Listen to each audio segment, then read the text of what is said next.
Arewa Musical Hausa TV. Kada ka manta ka danna subscribe sannan ka danna ƙararrawar sanarwa domin kasancewa da mu a koda yaushe da zarar mun dora sabon shiri. Assalamu alaikum, barkamu da sake kasancewa da ku a wannan tasha ta mai albarka mai suna Arewa Musical Hausa TV. Kada ka manta in yau ne farkon zuwanka wannan tasha ta mai albarka ka danna mana subscribe sannan ka danna ƙararrawar sanarwa domin kasancewa da mu a koda yaushe da zarar mun dora sabon shiri a wannan tasha ta mai albarka mai suna Arewa Musical Hausa TV. To a yau shirin namu zai fito ne akan Hamisu Breaker da Auta MG Boy.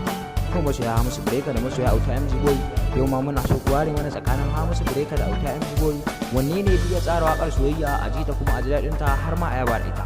To masoya Hamisu Breaker da masoya Auta MG Boy, muna jiran ra'ayinku a ƙasan wannan bidiyo, ku rubuta mana comment da mawaƙin da ya fi burge ku tsakanin Auta MG Boy da Hamisu Breaker. Kai dai kada ka manta ka danna mana subscribe sannan ka danna ƙararrawar sanarwa domin kasancewa da mu a kodayaushe da zarar mun ɗora sabon shiri a wannan tasha ta mai albarka. Yanzu da farko za mu fara shiga waƙar ɗaya daga cikin waɗannan mawaƙa guda biyu kamar haka, Mr. Hamisu Breaker da Auta MG Boy, domin ku ji ku tantance mana tsakanin waɗannan mawaƙa wanne ne fiye tsara waƙar soyayya.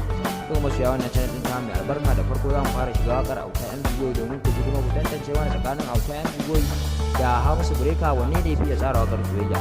Bara mu shiga waƙar Auta MG Boy ɗin domin ku ji da tantance. Kai dai kada ka manta ka danna mana subscribe. Mun gode. Wayo sarauni ya san ki ya shiga zuciya, na rasa ya zan yi ya tsarga ko ina har da jijiya, kina da kyawun da. To masoya Auta MG Boy, kun je da wakar Auta MG Boy ta kasance wadda kuka fi sani da sarauniya. Yanzu bara mu shiga wakar Hamisu Breaker domin ita ma ku je da ta kasance kuma ku ji ku ware mana tsakanin Hamisu Breaker da Auta MG Boy wanne ne fiye tsara wakar soyayya a ji ta kuma a jiran ta har ma a yaba da ita. To masoya Auta MG Boy da Hamisu Breaker, kada dai ku manta ku danna mana subscribe sannan ku danna ƙararrawar sanarwa domin kasancewa da mu a koda yaushe da zarar mun ɗora sabon shiri a wannan tasha ta mai albarka. Yanzu bara mu shiga wakar Hamisu Breaker domin ku je da ta kasance ita ma ku ji ku ware mana tsakanin Hamisu Breaker da Auta MG Boy wanne ne fiye tsara wakar soyayya a ji ta kuma a jiran ta har ma a yaba da ita.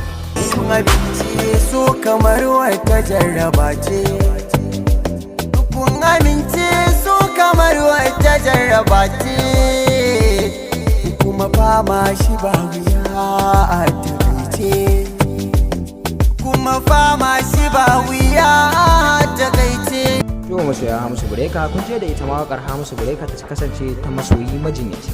To anan da muka ga shirin namu na wannan lokaci na waye gwaninka na wannan tasha ta mai albarka mai suna Arewa Musical Hausa TV. Kada ka manta in yau ne farkon zuwa ga wannan tasha ta mai albarka ka danna mana subscribe sannan ka danna ƙararrawar sanarwa domin kasancewa da mu a koda yaushe da zarar mun ɗora sabon shiri a wannan tasha ta mai albarka. Kada ka manta ka danna like a wannan bidiyo sannan kai mana share ɗinsa zuwa ga duk group na WhatsApp. Mun gode. Sannan kada ka manta ka rubuta mana comment da mawaƙin da ya fi burge ka tsakanin wayannan mawaƙa guda biyu da muka jera muku a Auta MG Boy da Hamisu Breaker. Mun gode masoya Auta MG Boy da masoya Hamisu Breaker, kuma ku ci gaba da kasancewa da mu a wannan tasha ta mai albarka domin kawo muku shirye-shirye masu dayatarwa masu kuma nishaɗantarwa. Kada ka manta ka danna mana subscribe sannan ka danna ƙararrawar sanarwa domin kasancewa da mu a koda yaushe da zarar mun ɗora sabon shiri a wannan tasha ta mai albarka. Mun gode masoya Hamisu Breaker da masoya Auta MG Boy, kuma ku ci gaba da kasancewa da mu a wannan tasha ta mai albarka domin kawo muku